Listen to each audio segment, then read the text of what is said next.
jaamacadda Badar ayaa magaalada Hargeysa waxay ku qabatay munaasabad ballaaran taasi oo ay ku qalin jabinayeen 611 arday oo ka qalin bedeshay jaamacadda Badar. Ardayda sanadkani qalin jabiya ayaa noqonaya dufcadii 11aad ee ka baxday jaamacadaasi. Munaasabadani oo ka qabsoontay magaalada Hargeysa ayaa waxa ka soo qayb galay wasiirka wasaaradda warfaafinta ee Somaliland, xogayaha xisbiga mucaaradka wadani, xildhibaano ka kala socday golayaasha deegaanka iyo wakiilada, wasiirka wasaaradda waxbarashada iyo sayniska ee Somaliland, gudoomiyaha banka, agaasimaha guud ee tacliinta sare, culimaawidiin, waalidiin, mas'uuliyiin iyo marti sharaf kale. ugu horreyn waxaa halkaasi ka hadlay gudoomiyaha iyo gudoomiye ku-xigeenka jaamacadda Badar, waxaanay ku dheeraadeen ahmiyadda ardayda sanadkani baxaya ay u leeyihiin jaamacadda, iyagoona halkaasi kelmad dardaaran uga diray ardayda sanadkani ka qalin bedeshay jaamacadda Badar. dhammaan shaqaalaha intooda badan ka shaqeeya bangiyada Somaliland iyo xataa dadka maamulka sare intuba waxay ka tirsan yihiin jaamacadda Badar ayay ka tirsan ay ka soo qalin jabiyeen qaarkood ay dhigtaan. xagga masriska markaan eego waxaa runtii iyaguna qalin jabinaya masters wuxuu ahaa ku qalin jabinaya Islamic Banking and Finance ardayda ku qalin jabinaysa kulliyadaha ku qalin jabinaya waxaa ka mid ah masterska accounting-ka, waxaa ka mid ah project management, waxaa ka mid ah Allahumma ala Muhammad qadaaga nidaamka qadaafka Islaam oo runtii kulliyadaha jaamacadda ugu gaarka tahay garsoorayaal badan oo maanta dalkeena garsoorayaal ah ay runtii arday qaariin qaarna macallimiin ay ka yihiin. sidoo kale ardayda postgraduate waxaa ku qalin jabinaya diploma postgraduate oo heerka labaad iyadoo ah runtii kulliyadaha qeybaha kala Islamic Banking and Finance qaybaha runtii project management. ilaahay subxaanahu wa tacaala haddii ku anfaco cilmiga aad barateen kuwii ku tamariya allah idinka yeelo. intaa markaan ka soo gudbo jaamacadda iyo waxa weeye wixii la xidhiidhay gudoomiyaha inoo faahfaahin doona. anigu waxaan jeclaaday marka inaan ardayda la dardaarmo qodobana aan kala hadlo. dardaaranka koowaad in ilaahay subxaanahu wa tacaala marka ay ka baqdaan waxaan ay barteenna ku camal falaan sharciga ilaahayna subxaanahu wa tacaala sidiisa marka ay raacaan ay dabaqaan. wasiyada labaad ama dardaaranka labaad inay sii wataan aqoontu ma dhammaato. maanta heer baad joogtaan, heerar kaloo ka dambeeya jira, sii wada ha ka daalina. baaraka allahu fiikum. intii ay munaasabaddu socotay waxaa sidoo kale halkaasi hadalka iska daba qaatay mas'uuliyiintii kala duwanaa ee munaasabadani ka soo qayb galay, waxaana dhammaantood halkaasi ay hambalyo uga direen ardayda sanadkani ka qalin bedeshay jaamacadda Badar. jaamacaddaas oo ah jaamacad wadaniya oo horyaalka jaamacadaha ka mid ah,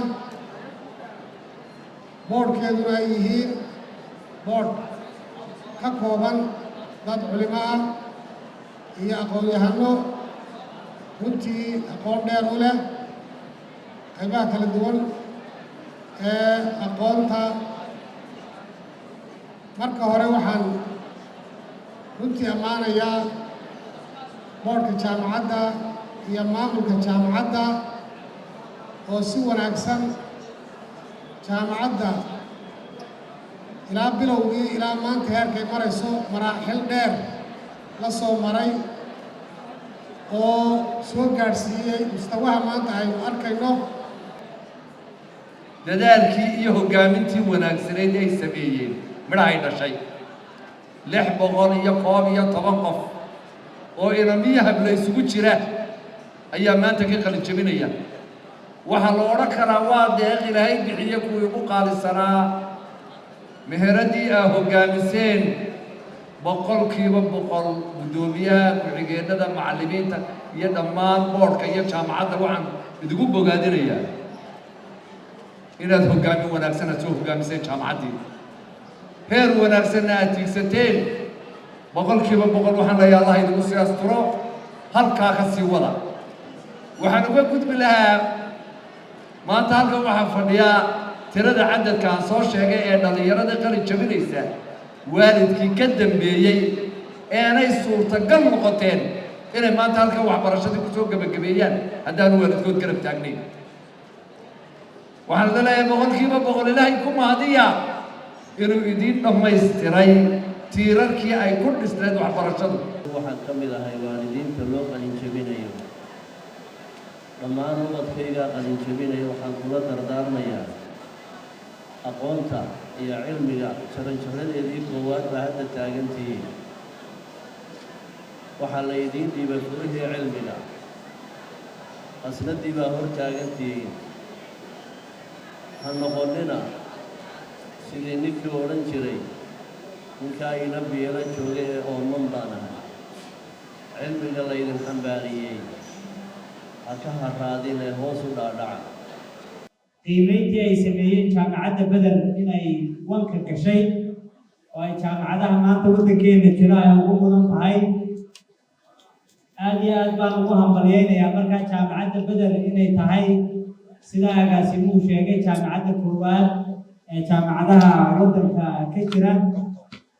waxaan rajaynayaa inay jaamacadda Beder halkaa ka sii wado horumarka ay hiigsanayso. asalanba jaamacadaha iyo macallimiinta labadaba waxaa lagu qiimeeyaa maha keliya waxa ay dhigaan iyo sida ay u dhigaan, laakiin iyana qiimaynta jaamacadaha waxa qayb weyn ka qaadata wax soo saarkooda cilmi siduu yahay. aad baan u hambalyaynayaa. waxaan sidoo kale hambalyaynayaa waalidka u soo tabcay ee la soo dadaalay. ilaahay tabaaraka wa tacaala iyagana farxaddaas mid barakaysan oo daa'imka uga dhig. talooyin waa la siiyey ardayda kala duwan, laakiin hal qodob baan ku darayaa. waxaan kaloo ka hadli doonaa masalo aan laga hadlay. qodobka ku daraya waxa weeye hadafka ama ujeeddada waxbarashadu iyo inaga khaldami. ujeeddada waxbarashada ee koowaad waxa weeye qofku inuu naftiisa jahliga ka dulqaado, isla markaana ummadda kale ku anfaco. haddii laakiin hadafku inaga noqdo keliya in waxbarashadu ay tahay xirfad lacag lagu helo, waa waxay dhalanaysaa haddii lacagtii la waayo sidii dhacday in shahaadooyinka la gubo. waxaan ogahay hooyo hadday garab taagan tahay inaad halkaas dootaba gaari kartid. marka hooyooyinka mustaqbalkana waxaan leeyahay taa ogaada oo ubadkiina ayay wax u barateen, ummaddiinad wax u barateen. ilaahayna kuwii anfaca Somaliland oo dhan iyo ummadda muslimiintaba ay ka yeelato. waxaan hadda u soo kacay bridge-ka Beder University ay ka bilowday jaamacadda iyo hay-adda Manhal muddo dheer laga joogo ilaa 8 sano ka hor oo qabiyoobay. waxaan idin leeyahay intii aakhiraba allah idin wanaajiyo, shaqada aad qabateenna mid maqbuul allah ka dhigo.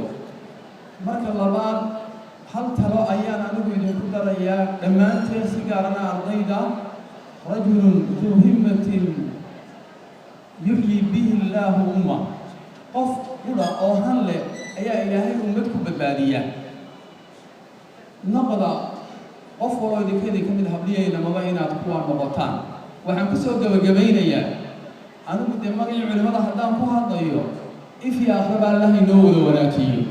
ardayda maanta baxaysana kuwii lagu anfaco dalkooda iyo dadkooda iyo intuba ay intifaacsan allaha ka dhigo. ayaan ku hambalyaynayaa, waxaanan uga ducaynayaa insha allah idinku ducaynaya dhammaantiinba cilmiga aad barateen inaad kuwii ku anfaca dadkooda iyo dalkooda iyo naftoodaba inuu ilaahayna ka yeelo subxaana wa tacaala.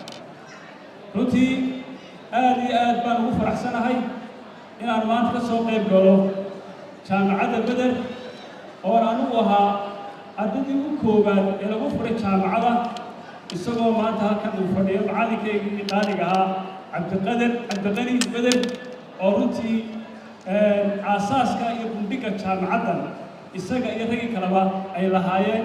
aad baan ii farxad gelinaysa. waxaan joognaa madal aad u sharaf badan oo u khayr badan oo loo agaasimay sidii horeba loo sheegay qalin jabinta dufcadii 11aad ee ardayda jaamacadda heerar kala duwan ka qalin jabinaysa.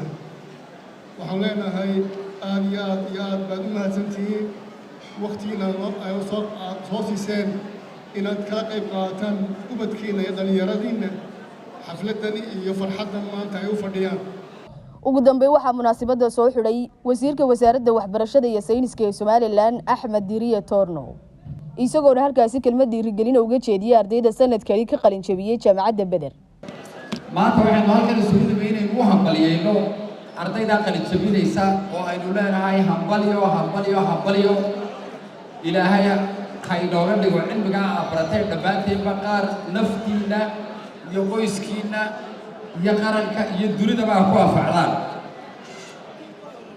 ducada kadib waxaan doonayaa hal eray ama laba erayna ku darsado oo aan mid waxa weeya ardayda maanta qalin jabinaysa ayay qosaysaa midna dhabaanteen ardayda qalin jabinaysa waxaan leeyahay maanta laga bilaabo waxaad gaadhay guul weyn oo aad muddo higsanaysay waddo dheeroo kalena way kaa horeysaa. gabagabadina waxaa halkaasi shahaadooyin lagu guddoonsiiyey ardayda sanadkan ka baxay jaamacadda Badar oo noqonaya dufcaddii 11aad ee jaamacaddani ka qalin bedesha. Farxaan Cali, Home Cable TV, Hargeysa.